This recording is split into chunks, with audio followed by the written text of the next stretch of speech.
Hello everyone, welcome to the AOI streams, in-depth conversations with digital artists and experts to explore how blockchain technology is impacting the future of art. AOI, also known as Art on Internet, is the movement for emerging arts and technology. I'm Federica and today I'll be your host. Today's episode features the generative artist Matteo Mauro from the Matteo Mauro Studio. He will walk us through his practice, as well as his book and series Micromegalic Inscriptions, a Rococo story of contemporary engravings. Hello everyone, again, welcome to our episode number 4 of the Masterclass Fridays.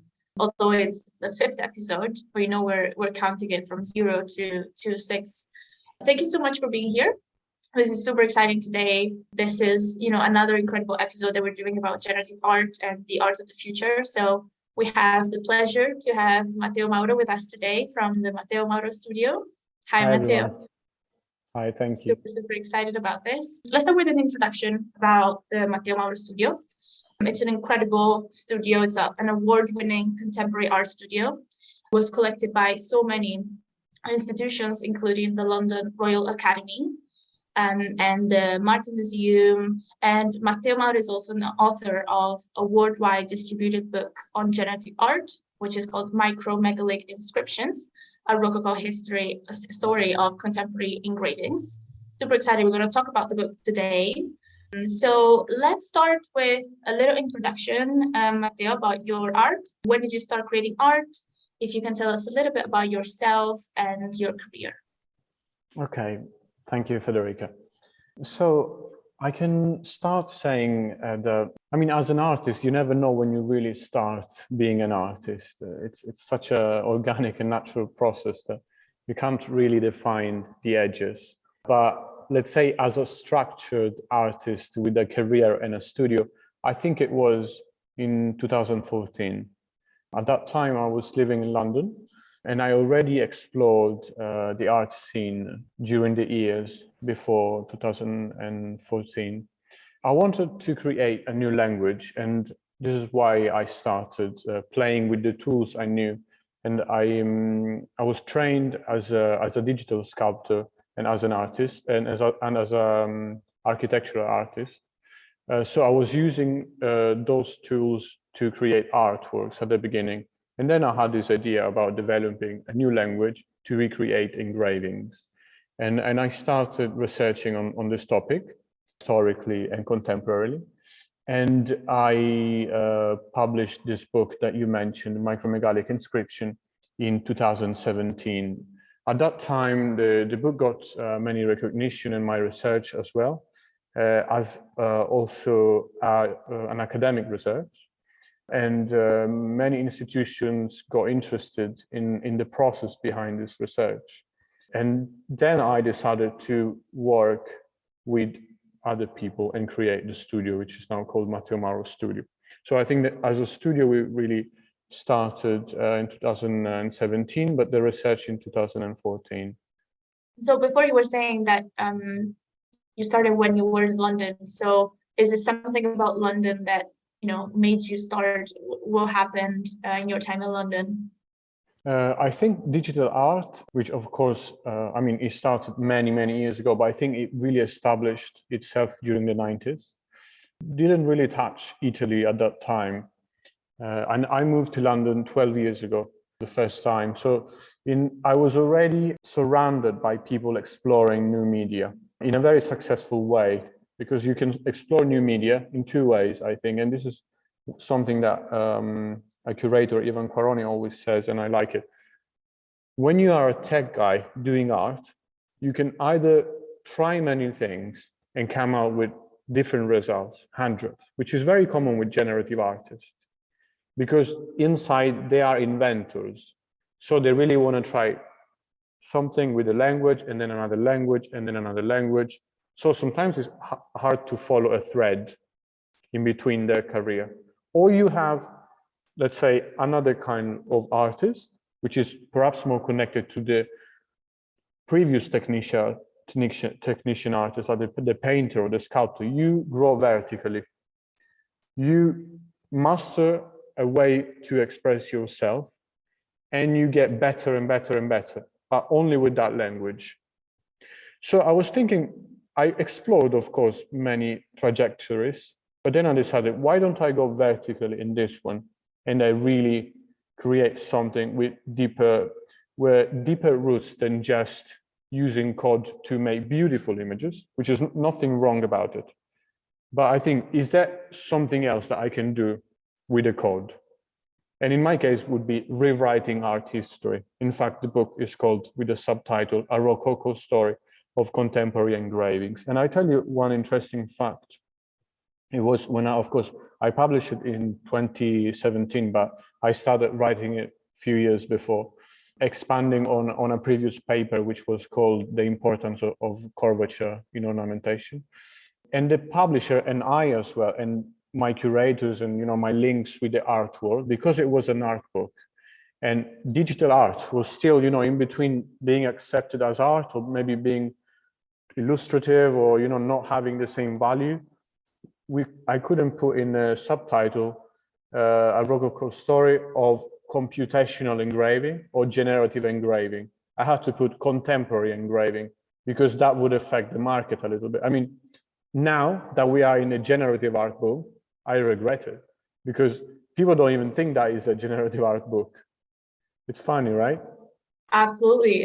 It's very interesting that you had to kind of adjust the name. And one of the questions I was going to ask you was also if, I know that you do different types of arts, including like more physical ones. And one of the questions I was going to ask you is like, how different is the reaction and how different is the perception of you as an artist according to the type of art? Have you seen any difference, even in terms of, how credibility as well? Because as you were saying right now, you had to kind of change the name and you couldn't use generative, whereas now you would have loved to use it. So that has changed throughout the years, right, as well? Yeah. Even myself, when the career started, I didn't call myself a digital artist. I called myself an artist.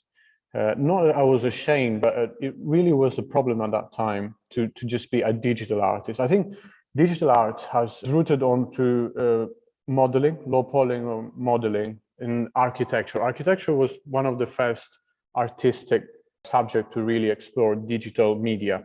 And of course, cinematic animation.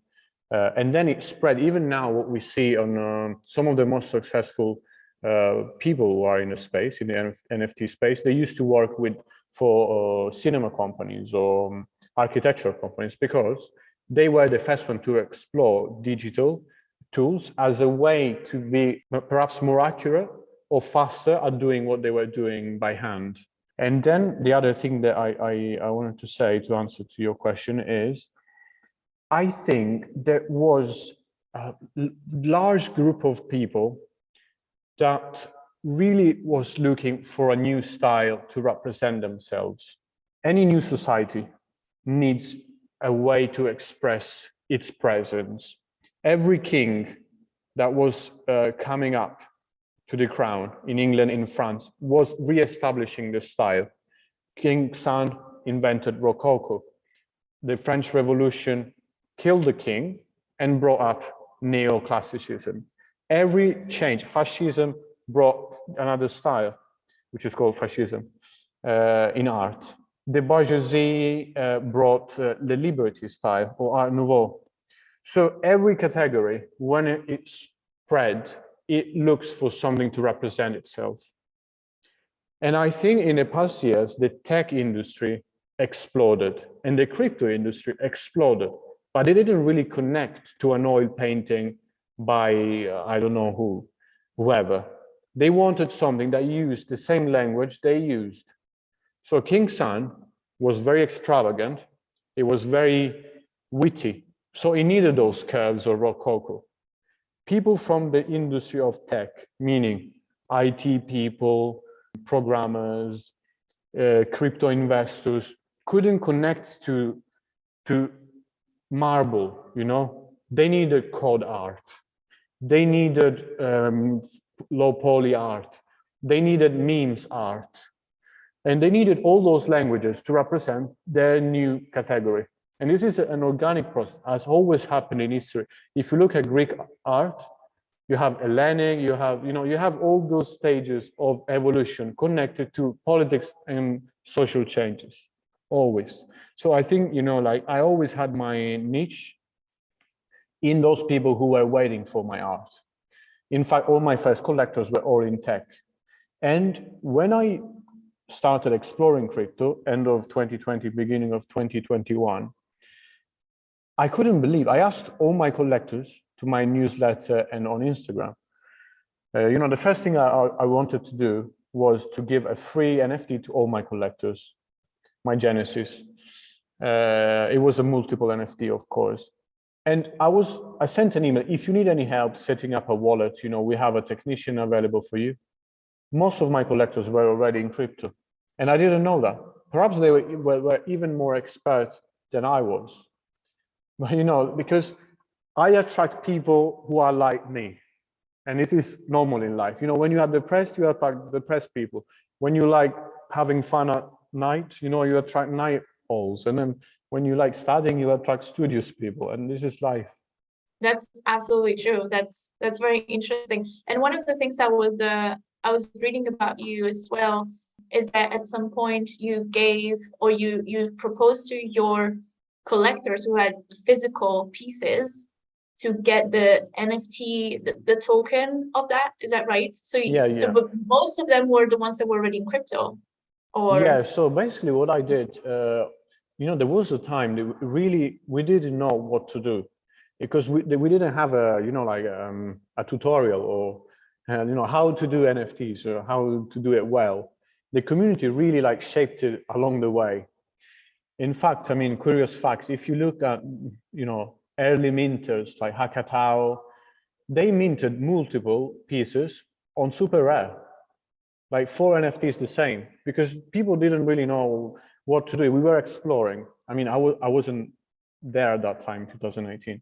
But when I joined, I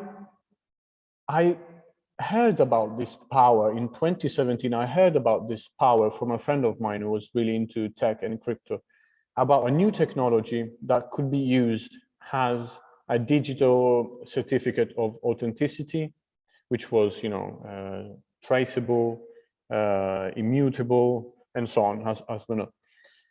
And I was curious about it. I was exploring with a company that were doing NFTs in NFC microchips, that you can scan and check the provenance of your physical artworks. So when I heard about all this, I thought, can NFT be also certificates for my artworks that were collected in the past 10 years by my collectors? So I offered to all my collectors who collected a physical piece in the past 10 years to tokenize retrospectively their work in the blockchain. I don't know whether it was a good choice or a bad choice. I heard from news that it was the first time that someone did it. Many collectors couldn't really know whether it was a good idea or a bad idea. Some people did it, some people didn't. And then, some people, of course, regretted it who didn't. And some people were very happy when they did it. But, now we can say it. But before we were just trying things to make this technology useful in art. You were talking about how you attract people who have your same vision. And this is kind of as we're saying, something that as humans we tend to do. If we're having a bad time or a bad moment of our life, we're going to attract people who unfortunately kind of reflect that as well. And one of the questions I wanted to ask you, based on this this concept of attracting people, is how do you choose the people in the studio that work with you? Is it again something related to energy, for example? That's an interesting question, because of course, in the years, I had maybe a turnaround, I don't know, 10 people, not all at once. Top, I think we were five in the team. But I've worked with 10 people along the way. It's really hard, to really choose the people to work with, because the studio becomes your family. And when you're with family bring troubles, because you get sensitive, because you care about these people, and because they are your life. I see these people more than I see my family or any important friend in my life. We're basically always together. So, you know, sometimes there are frictions, sometimes there are balances, sometimes, you know, someone has a bad day, someone has a great day. I mean, so last year, I kind of created a set of questions to ask to my to my assistants, which have nothing to do with with actually skills. I always, when I put hiring post, I never ask for CVs or portfolio. I mean, portfolios, it's more useful than CVs, you know. But I really want to know how good you are learning new skills, you know, because even if you have the best CV and you enter here, you're going to reinvent yourself. Or any company you go, you know, you're never going to do the same thing. So I want people who are flexible, of course, but I want people also, you know, I want to know about their diet, you know, what they eat.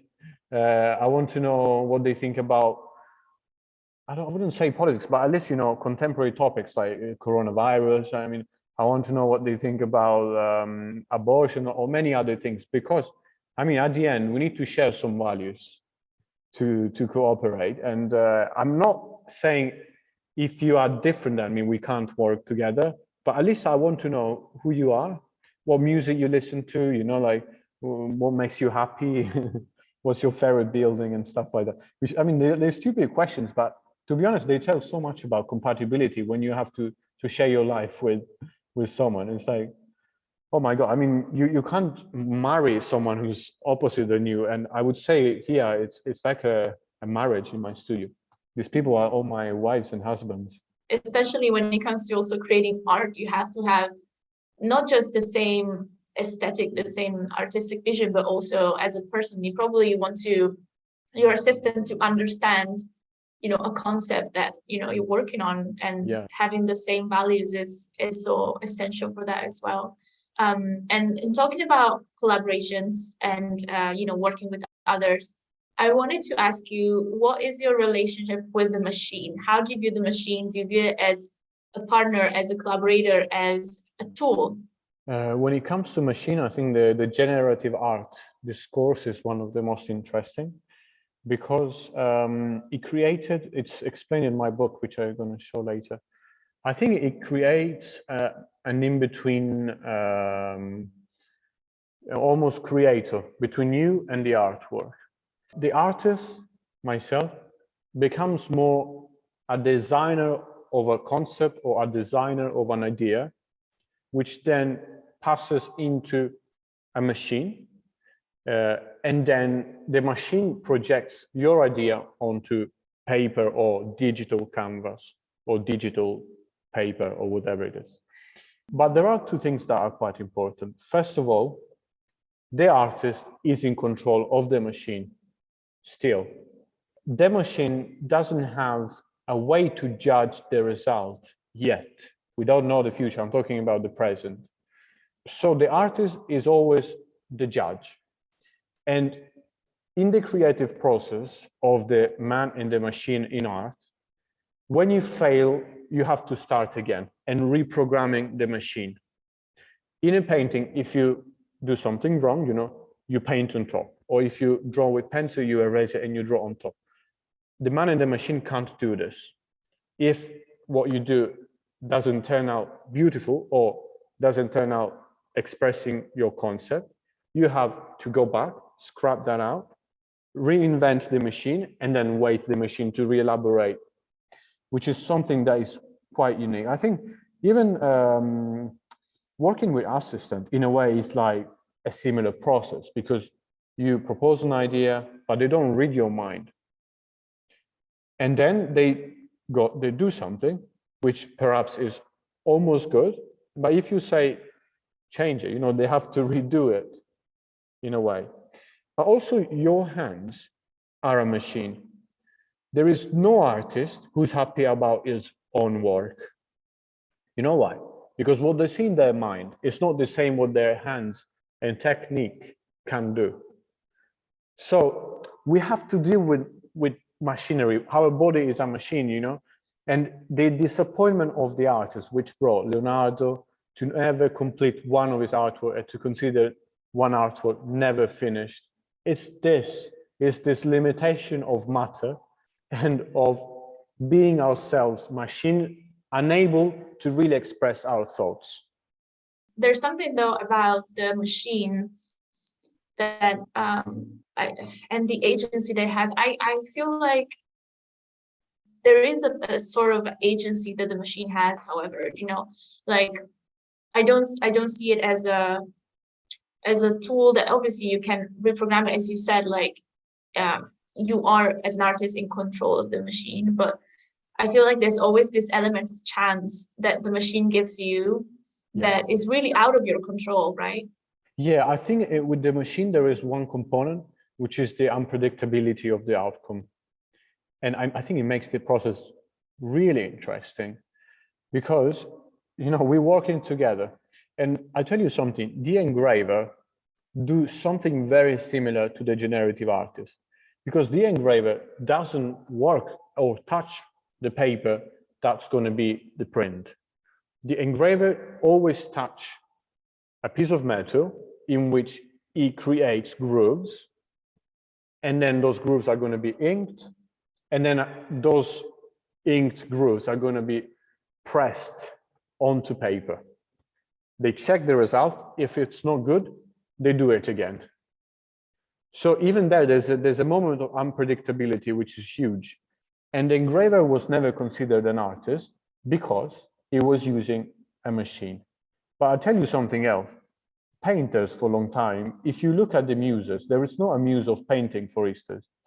There is of poetry, there is of many things, but not of painting, because painting itself was considered a craftsmanship.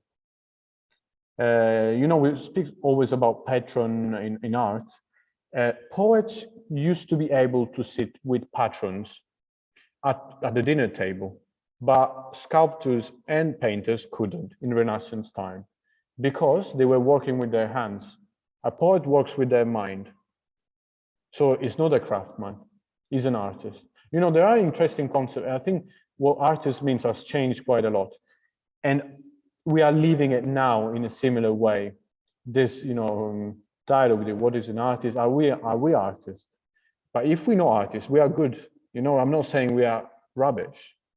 And to be honest, I don't care about saying what I am. I just care about continuing my research, and bring something to the world. But I think there's something very interesting about definitions as well, which change over time and changed quite a lot in art, for instance. For sure. And you were saying about, the unpredictability of the results and, how you can come back and do it again if you need to. But when do you stop? When do you feel like this is the result? Is it only when you reach that result that you were imagining, or sometimes you choose something that you weren't expecting but that you like more? Yeah, I think it's impossible to achieve what you imagined. I think there's a great philosopher, which I can't remember the name, but I will find it and write it to you. Maybe you can add later. That says, do you think an artwork is an artwork already when it's in your mind, or when you realize it? Because actually, sometimes you see something very beautiful and you picture something as an artist amazing, but it's that already an artwork, or if you fail to express it in physical, it's not an artwork. So when does the artwork becomes an artwork? And I think it's a very interesting concept. With generative art, of course, the unpredictability is major.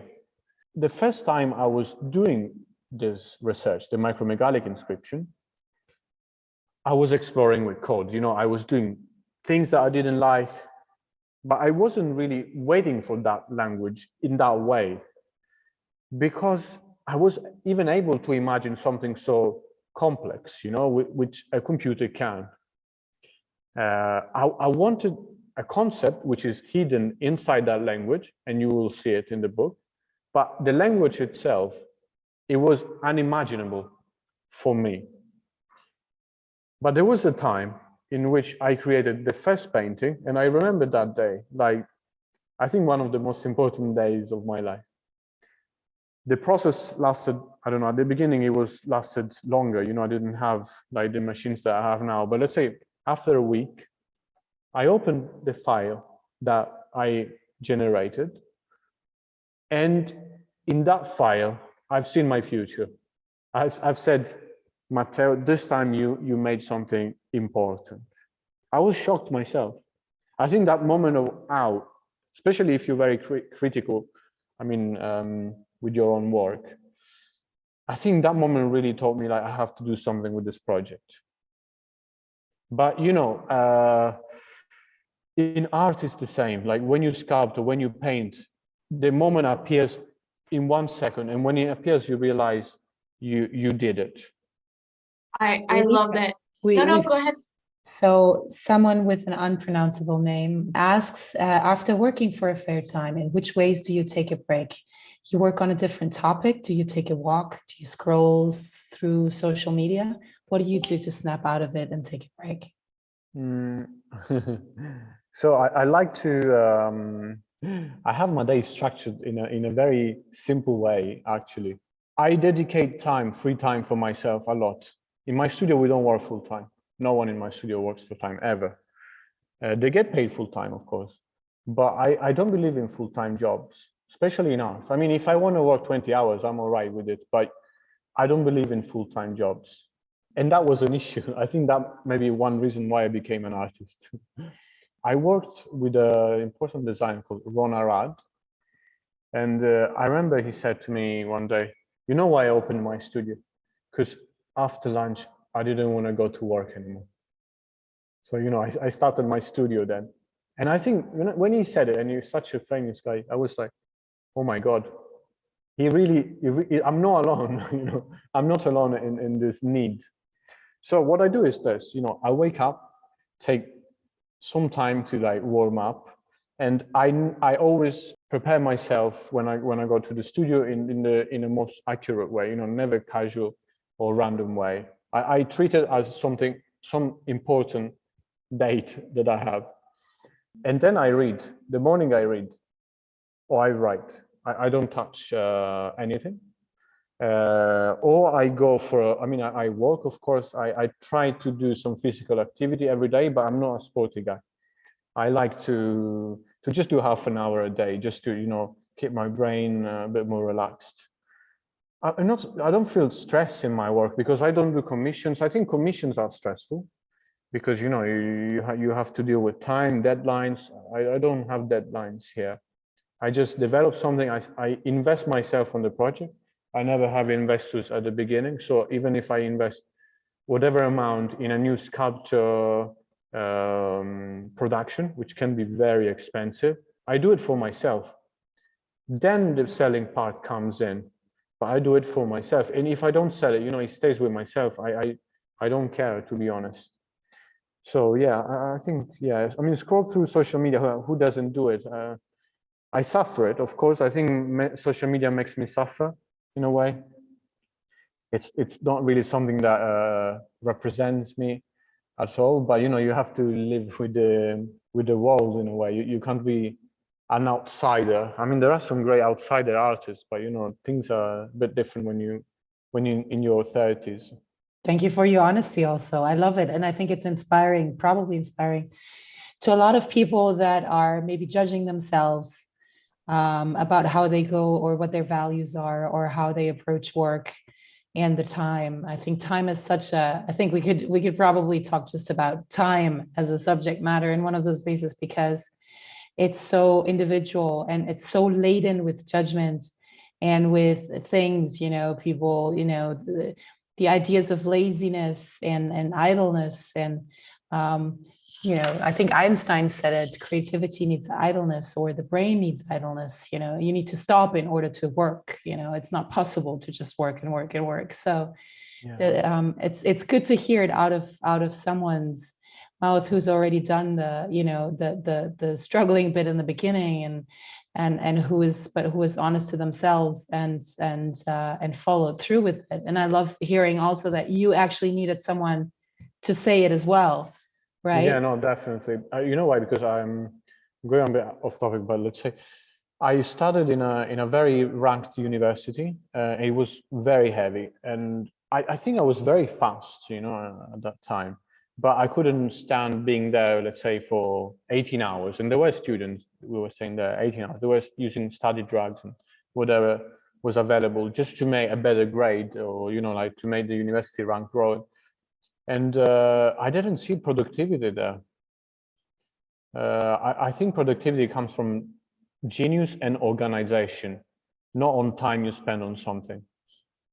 You really need to love something. If you start hating it because it's eating your life, then you're not going to get anywhere. We've also got a provocative question God. coming in. I haven't read it yet. I'm discovering with you. I think the first phase of the crypto art revolution is over.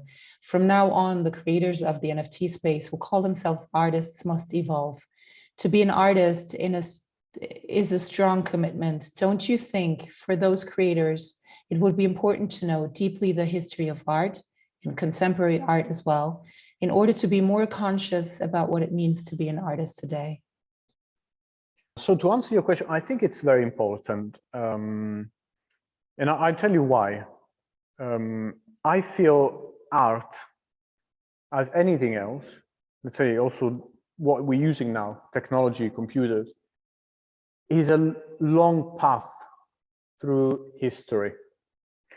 If I have to make a new computer, I don't start from Amiga or Pentium 4. I start from what I have now and I evolve it. I make it better. I don't start from, a machine from the 50s.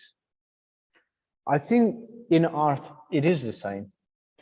To really, let's say art is this consciousness that controls the artist to evolve itself.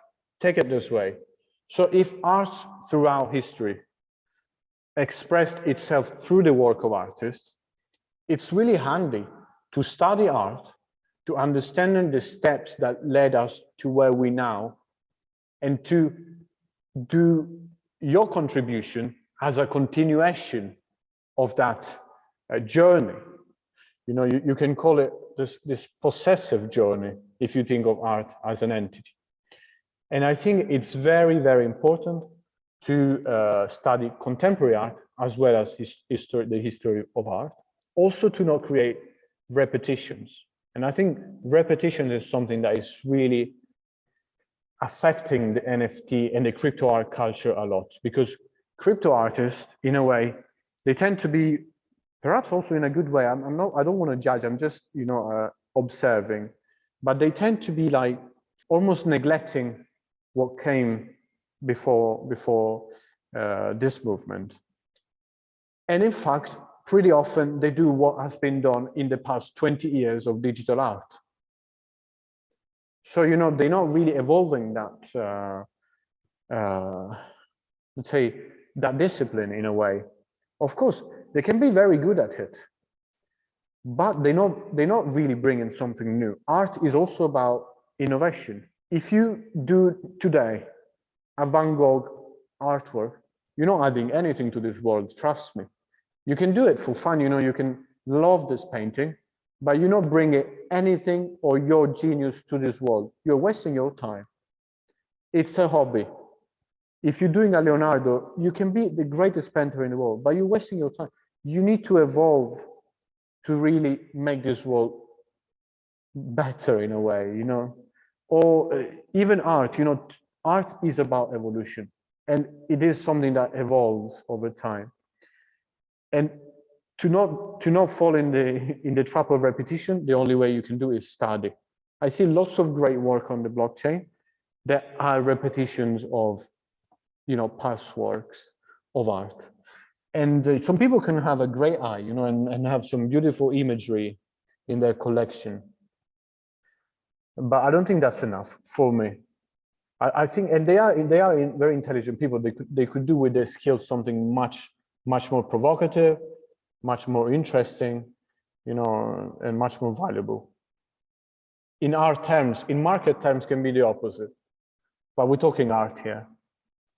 Look back in order not to repeat, which is ironic, but it's true. Mm-hmm. Yeah, and if I can add on that as well, I feel like if we see what you say, maybe like repetitions of the artwork of like the skills that a specific artist has been doing in the space, right? I feel like it could also be because most artists who joined the NFT space even like in 2-3 years ago, and they started selling their artworks. Most of them were people that didn't sell anything before because the art wasn't really valued. So I guess that a lot of people who joined the NFT space, or they're still joining, they probably have like a 20 years career of work. And then they're like, oh, let me just mint it and see if I can make money out of something that I made like 20 years ago. But 20 years ago, nobody was looking at it, or like nobody was giving it the value that, it has now. So, that could also be a reason for it. Yeah, I mean, perhaps, I don't want to contradict your theory, which I think sometimes can be also right. But to be honest, I see also lots of new talents doing things. But, when I said repetition, I don't think repetition is the only problem. I think rather than repetition is about evolution here. And about what do you think art is? I think answering that question is it's almost asking yourself what life is to describe what art is. And it changed so many times. But I think one thing is clear, that art has to be innovative. And innovation is not just minting. That is a technological innovation. It's not an artistic innovation. NFTs can help artists to trade their work in their original format and to include smart contract technology, for instance, in the way you can sync your art with time, with space in the world, with weather or things like that, or with motion or whatever. But still, I think the art discourse doesn't really match with the technology discourse. And some people just think, as soon as I do NFT, that is art. I think there should be a bit more. They should also visit museums and galleries and join conversation, talk about with curators, express doubts and ideas, because that's the way you grow. It's not on Twitter. I mean, Twitter is amazing and it's fun, but I don't know if I have time to say this, but let me tell you one analogy. In my city, there is a great, I want to be provocative here. There's a great attraction, which is the fish market. All tourists go there because it's amazing. It's a place where you can see all the products arriving every day and being sold at the end of the day. And you have people trying to sell their fish. And they say, this fish is £1, this fish is £2. This fish is beautiful, my fish is more beautiful, your fish is like this, you should put your fish there, you should put your fish there. When I'm on Twitter, I feel I'm in a fish market where everyone is saying, I sold my fish, that's my fish. My fish is £1, my fish is £3. Look at my new fish. I fished shark, I fished, I sold out my fish. It's fun, it's addictive, because the fish market is addictive. I go there sometimes, just to watch people. I don't even eat fish. But it's fun, it's a performance. And Twitter is a performance in itself. But do people realize what's happening right now? What are we talking about mainly? Do people realize that they spend ages on Twitter, and now we know enough here when we're really talking about art and what matters in the space? Can I ask a follow-up question to that? What do you think could happen? I'm not saying should happen, because that's a whole other can of worms, but what could happen if it wasn't a fish market? What is an alternative reality for Twitter that you could imagine? I would say a cultural place, but I mean, that would be a dream. I'm not a dreamer. I'm just saying, we just need to be cautious because we are shaping this scene. Even platforms like Super Rare, Foundation, they do something very dangerous, I think. And they put a top chart, I don't know how to call it, with 100 top artists, and they write top 10 artists. And you know what is based on? Sales. Sales. Yeah. Do you know how dangerous that is? It's very dangerous. And I couldn't complain because that really helped my career. I was top 10 for some time, top 50 all time on foundation for a long time. So it helped me. But that is very, very dangerous to assign that phrase to sales. Top artist with a ranking on sales is some of the most dangerous things that happen in this market. Then 4 years ago, people were playing with NFTs. You know, they didn't give value to NFTs. All the OGs didn't give value. It was a game. It was a collecting game in the crypto space. And it was fun. I think it's great when things are like fun. So they were just tweeting, I can't believe I sold it for $200. It's so fun, you know, but it was a game. It wasn't an example. Now it's becoming an example of what the art should be, according to the community. Before, we are using a language that it was, and there was some innocence in creating that top list with top artists. But now we're not in that step anymore. And we're the one who need to change it because it's really ruining everything and the effort of these people to create the movement. Okay, now I don't want to be tragic, we're doing fine. But trust me, if we don't change, if you go to a gallery, you don't even see prices of artwork. People don't even know. If you talk about 50% of people in the space, they don't even know galleries sell art. They think galleries are just, you know, people showing art for, you know, culture purposes. Not because they are sophisticated, it means they're not selling. Sophistication is important in life because it gives value to what you do. And I think that's really missing here. Okay, we don't have to become, you know, what it was before, but you can't spend all day not ever talking about your art and posting sold out £1 and €3 tokenomics and stuff like that. I mean, please don't do it. Or if you do it, let's talk business here and let's be businessmen. I'm happy with it. You know, I can do that as well. But let's not claim as, you know, we're revolutionizing art or stuff. We're revolutionizing a way of trading if we follow that route. But there are other routes, and you guys are showing it. Hallelujah.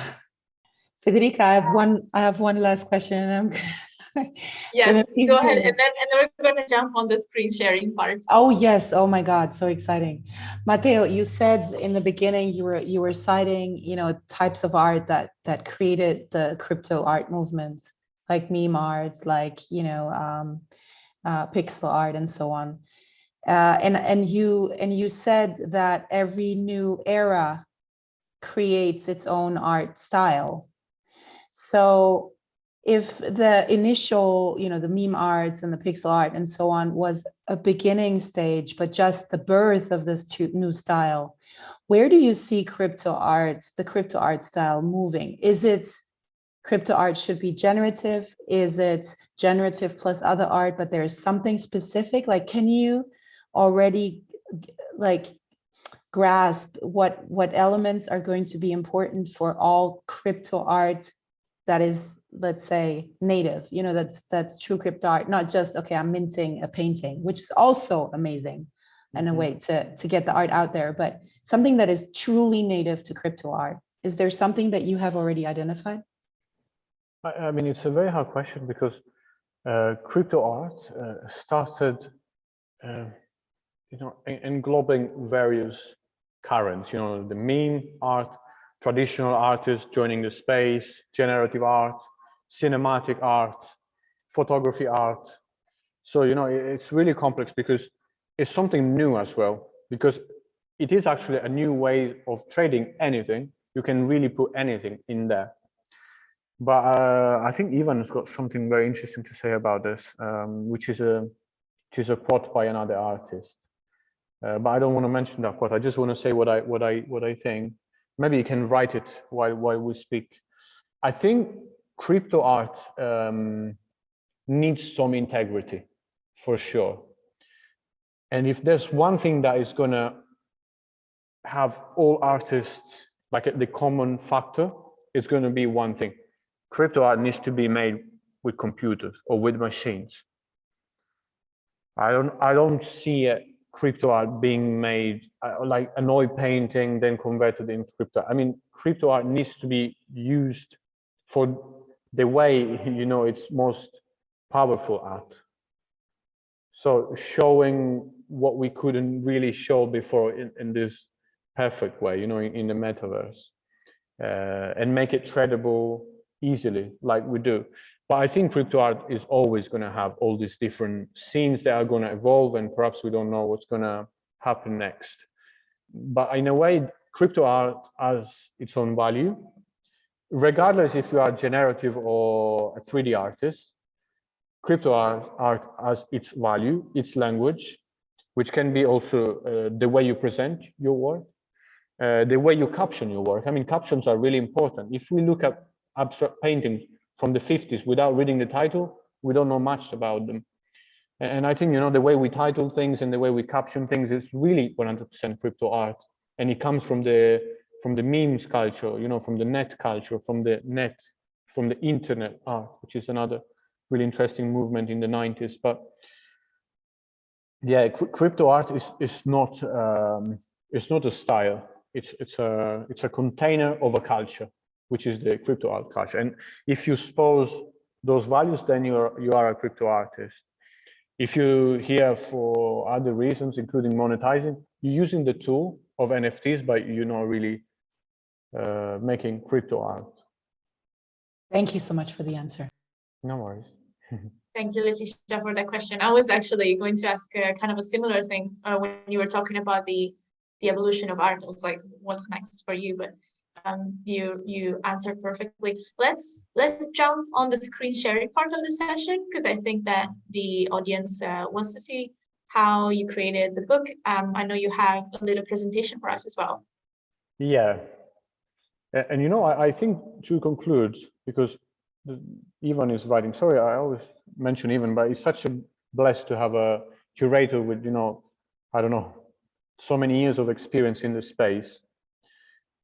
I'm not the one who should really say what crypto art is, because we have people and who can be more appropriate at defining that, and we need those people. And I don't think artists are really good, and that's why we always need other figures, which are, you know, people really study and tune the artist's work. I happen to be a studios artist as well, but that it's a miracle, I would say. It's not that common. To understand my work, you really need to understand where the research came from. And in 2015, I started to work on this publication. You can see the classical note. I was very interested in classical style, classical art. And I started with one of the most important ornamentalists on earth, living at the moment, which is Oliver Domaisen. And I wrote this paper, which is titled "The Importance of the Curve, the Importance of Curvature." And I was using as case studies 3 curvatures, which were the whiplash, which is the curvature that defined the Art Nouveau style, that straight line of the modernist era, and the NURBS. Before talking about, you know, like crypto art and stuff, we were talking about, or generative art, we were talking about technical components, and NURBS were something like which was in the mouth of all creators, because the NURBS is the line in space to create digital models. Now we just model, we don't really know what NURBS are, but the history of NURBS is very important. So there are many people that structure the history of art, and they study it based on rule of curvature, because what defines a style can be minimized to some smaller signs. For instance, if we look at, let's say, see if I've got it in the other book as well, but let me show you. So this is the whiplash curve. It's called whiplash because it reminded of a Kolpov lash. This kind of curvature is composed by some mathematic rules. if you understand those rules, you understand when you look at something, if it's an Art Nouveau ornament or not. If you look at the Baroque curvature, is different. It's a double scroll. If you look at the Renaissance, there is the circle. You know, there are many times in art history that were connected of style of curvature. So I think my research really wanted to understand what those styles can be, what the mathematical functions of those styles was, and how that affected art history. Of course, here, that was the modernism, where we had the straight line. And then we have digitalism, where we have nerves. Nerves are such complex lines that even our mind can't really control them. And I think this loss of controls and way and ease to draw complex lines really shaped the style that we know now, which is, you know, the most complex 3D art forms. And even generative art uses simple paradigms at the moment, because generative art is often simplified. But when it comes to modeling, you don't really write in the code. So by pulling and pushing, you can really achieve some crazy results. And this is thanks to nerves. Okay, I'm not going to go deep into nerves because we don't have time, but now let's go. If you want to read it, it's online on Academia, this paper, you will find it there. It's called The Importance of the Curve. Okay, then I was saying, is there a way to use curvature itself to create something that could become a painting or an art image? And actually, I think printmaking was the first to develop that technique that really used lines made through machines to depict image content. There is difference between image and image content. Image content here is the figure and symbolism. Okay? This is just done by accumulation of lines. I asked myself, can I use a machine that accumulates lines to create abstract artworks, but they still connect to that language used by the engravers? Because engravers also had their rules to create an image, which I'm going to show you in a second. Okay, here there's a bit about how the title Micromegalic came about. But an interesting fact, you know, printmaking, which was done, you know, at a micro scale, very invisible line, started around the time where the first microscope started. Here we have Galileo Occhiolino, first microscope. And also the printmaking developed a lot during the time we could look at stars for the first time. So I think, you know, in the world, we were really losing the concept of scale. We were working with tools that were represented in our inscription. The Gullivers travels were written around that time, where you have, you know, little humans, big humans, even smaller humans. And this is not random. This is connected to the discoveries of that time. During printmaking, at that time, the style that was around Europe, it was at the beginning Baroque, but then Rococo. The first two production spots in Europe, because America at that time didn't really have much, were at the court of the King's Son and in Germany, in the Bavarian region. These two institutions used printmaking to diffuse and spread their styles across the globe. In fact, we can say that thanks to printmaking, we have the globalization of art. And in fact, Rococo can be considered the first style and Baroque of globalized style. You find it in America, Latin America, you find it in Italy, you find it a little bit in England, but in England a bit less because England was fighting France, so never really fancied to have the same style of France. And that connects to what I said before, you know, each institution wants the style that represents itself. So printmaking created the first art commodity because you could trade art in a cheap way. You could print a lot of art quickly and you can send it easily. But also before, if you had to teach Rococo from Germany to Sicily, you had to send to experts, train local artisans, and, you know, like, or maybe perhaps bring some furniture to imitate. Now with printmaking, you could send a piece of paper and they have, you know, the pattern, how to make Rococo style. And I can show you the pattern in a bit. Just as a little thing, you know, printmaking is a derivative of inscriptions on metals, which were used to decorate armories and clocks. This is a very old clocks.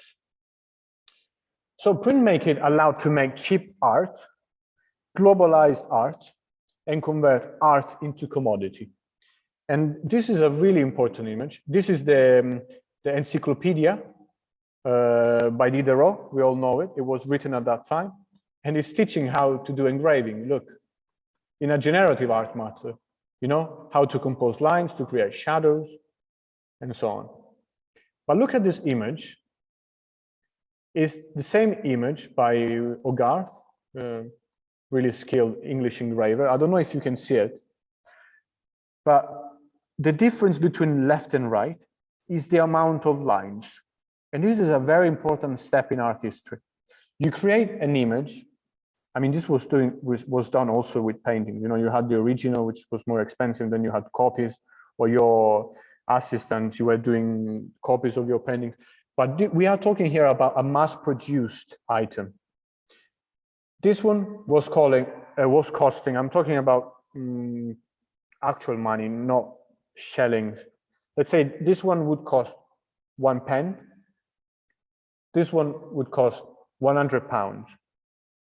So, you know, you had collecting at many levels. You know, this one was a figurine that everyone could put in their house for the first time. Even labels, you know, could put a piece of art, which wasn't considered art at the time, but, you know, now we agree that engraving was in fact art and is. But this one was for like financed collectors. And perhaps, going to the next slide, we see the image of the king, which was gifted to the king. Look at the amount of lines that is done with, because this had to be, you know, a beautiful piece of art.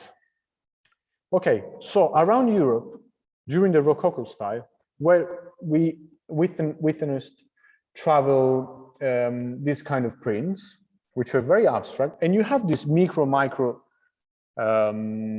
presence here. Look at the door, and look at this. This is a palace, right? This door might be like 3 meters, and look at this. This is a soup object, you know.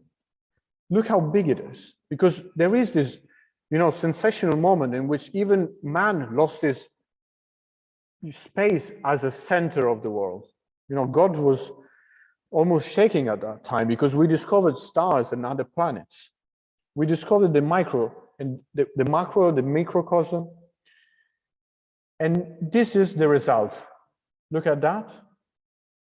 This is a soup, silver soup, which was inspired by this drawing. And that is the most expensive, I think the second most expensive silver item ever auctioned. This one. So these were patterns traveling the world to create objects, to inspire artists. The funny thing is this. This is a business card of an engraver. John Kirk, the engraver. Look at the business card. And what the business card is using the ornaments of that time, the Rococo. If you look at a business card today, it's a modern piece of business card, which uses the ornaments of our time, lines. straight lines, which is what, we use as ornaments. Ornament is now something which is more connected to details. This is a very old print, which is made with 6 plates and reminds a lot of my paintings. Look, many lines creating one image. This is not a painting, and it's not painted afterwards.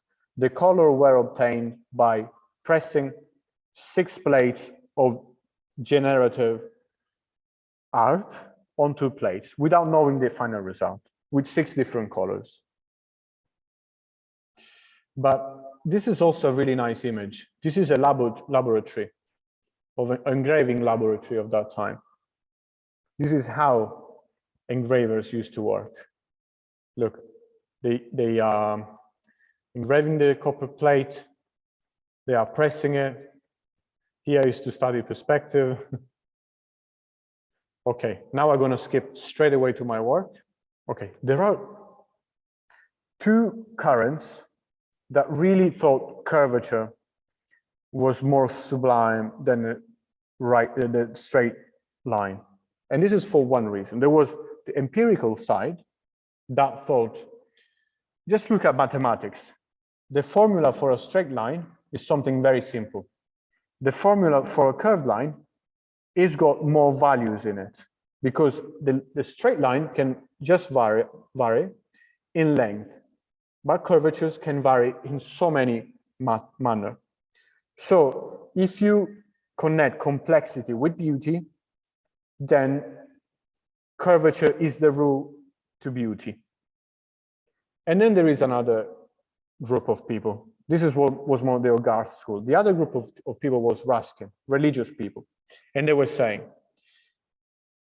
curvature comes from nature. As in nature, you never find a straight line. It's always something in a way curved or not perfectly straight.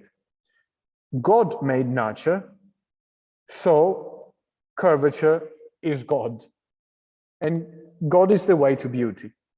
And there are some examples that now I can't even find, but you will find it in the book, that really shows some, for instance, Hogarth, mathematically, what he compared his curvature, that then he defined as the line of beauty. He also did some studies comparing it with, like classical sculptures or beautiful people, to say he thinks he found the perfect curvature, and he was calling it the line of beauty, which is an S curvature. And this number 4. Of course, empirical research, but Ruskin was doing more a God research. And he's got, I can't find it here, but he's got, let's say, a countryside in which he inscribes curves everywhere. Okay, this is John Ruskin. Okay, so, oh my God, the story is very long. I think sometimes if you want, I can give you a dedicated story through all this research. But let's go to what I did. With the principle of wanting to create an image which is rooted in art history doesn't mean it's a copy of art history. It means it's an evolution of our research that started with engraving and with the proliferation of Rococo art as a mass-produced artwork. Can I create a 2010 art series which embeds those principles but has a contemporary character? So of course I started with the idea of creating the artwork, giving it to the designer, which was the algorithm and the code, to have an output that would have those parameters included. And I tell you what those parameters were. This is an engraving, very interesting, because it's made with a spiral line, which never interacts with itself. Okay, so the spiral varies just in thickness, but it's got always the same distance and never touches itself. One parameter to achieve form out of lines. Second parameter, the line touches itself. So it creates intersection to create forms. When forms in this case is just light, the darkness and light, which then creates forms. Or another parameter, which was, let's see where it is, or here. The lines just varies in thickness without touching itself. Okay, here is a spiral, here is a straight line. So I started doing, first experiment, pixel sorting, it's called, with generative art, when you have all this line going down, but it wasn't enough. So I started to implement here the language of a black and white engraving, but computer generated, which had lines that were interacting just by being far or close to create shadows or light. Then I was including intersections, and from those intersections, creating new paths. And of course, these lines were moving accordingly to the rules of curvature that we see here expressed as, mathematical functions, which are the ones used in generative art and are the ones used by generative artists, but are the same that John Ruskin engraved on top of nature, or William Hogarth on top of classical sculptures. And basically, those are the rule of curvatures that define the style of the 17th century. Okay, so my techniques then included pixel engraving this digital plate, and during this journey, applying colors. In fact, you see the first paintings were in black and white, but later on added colors. I mean, this is quite pretty simple concept, and I think you saw it in that painting here. You see, including colors in the process.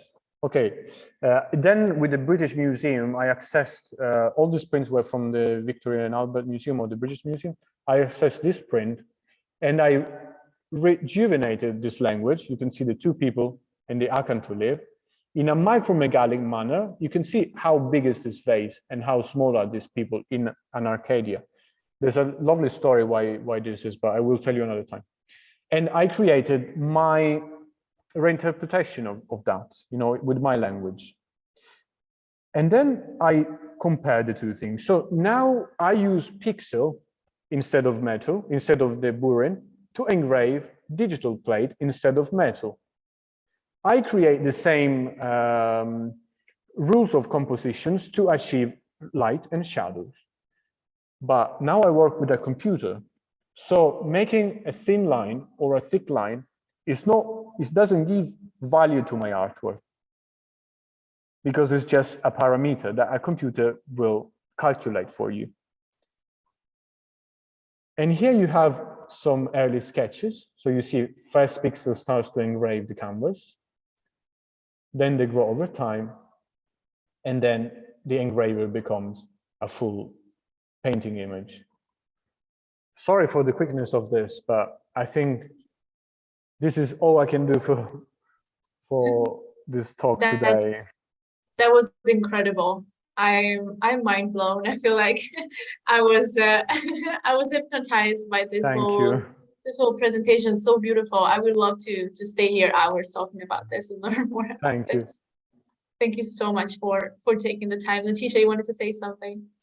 Well, I had Marin Sarts, who had asked a question before, and I just wondered if you could honor that. Yeah. What do you think about it's a whole other subject, but what do you think about AI art if it's created by a machine too, but after having been used by an artist as an asset and improved by the artist? To be honest, I see nothing wrong with what's happening. I think there's still a lot to do with AI, because the computer presence is too strong at the moment. And the only way to achieve those images, it's about blurring the edges. So the blurring edges is the only, let's say, character that those images have. And also in music, when you see computer-generated music, it blurs the edges. So, I mean, yeah, it gets the style, but it's not enough unique because computers struggle to create straight edges because they don't know what they're doing. So they smudge the edges, you know. But look at something. 2018, first digital painting auctioned at Christie's. It was a generative, it was an AI painting. And this AI created this classical figure, horrible frame. You can look it online. They put a classical frame around it. And you can see in 4 years how much has been developed in this, let's say, stream that is this wave of AI. But there's an issue here. It's not done by artists. The code, I wrote it myself. You know, of course, codes are never fully myself. You know, artists study online, they get a bit of that, they get a bit of this, and then they create their own. And this is what makes art.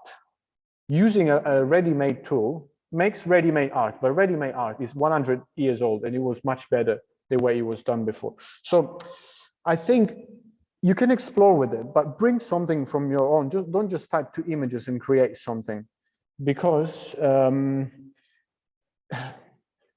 artists, you know, even when you learn a technique, you watch a bit of that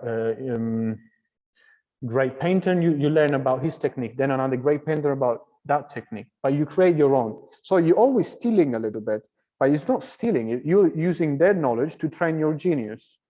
But what are you doing with AI, you know? They're not even training anything.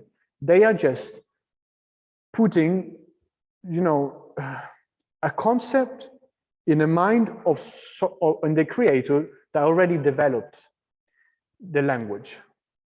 And you know, when at the end you create an image, you're not selling your concept anymore, because it's the language of the creator. And I don't know who it was, but I think a group of people who created that language, which is their language. So it's not really interesting for me, but it will be. And as an artist, I think you should really explore these tools because they are new. And when things are new, you know, you're not wasting your time. Nothing wrong with, you know, spending your days, you know, trying to emulate a great painter or a great, you know, anything. But that becomes, you know, a technique exercise, not an art exercise. Okay. Okay, thank you so much, and thanks everyone in the audience for asking questions. We can talk about it and, you know, perhaps open more sessions for different topics, because I feel like we could go on for hours chatting about all of this. I suggest, you know, like you're reading the papers, which are free online, so you don't even have to pay. And then, I mean, of course, there's the book, but I don't want to promote my book. But in there, you find a lot about my research. But there's lots of free material online, which I published on academia. Perfect. Thank you so much, Matteo. It was an incredible presentation, and thank you for taking the time again. It was great. Thank you so Thank you very much. so much. On behalf of everybody. Next time. Bye-bye. Bye, everyone. Bye-bye. Bye.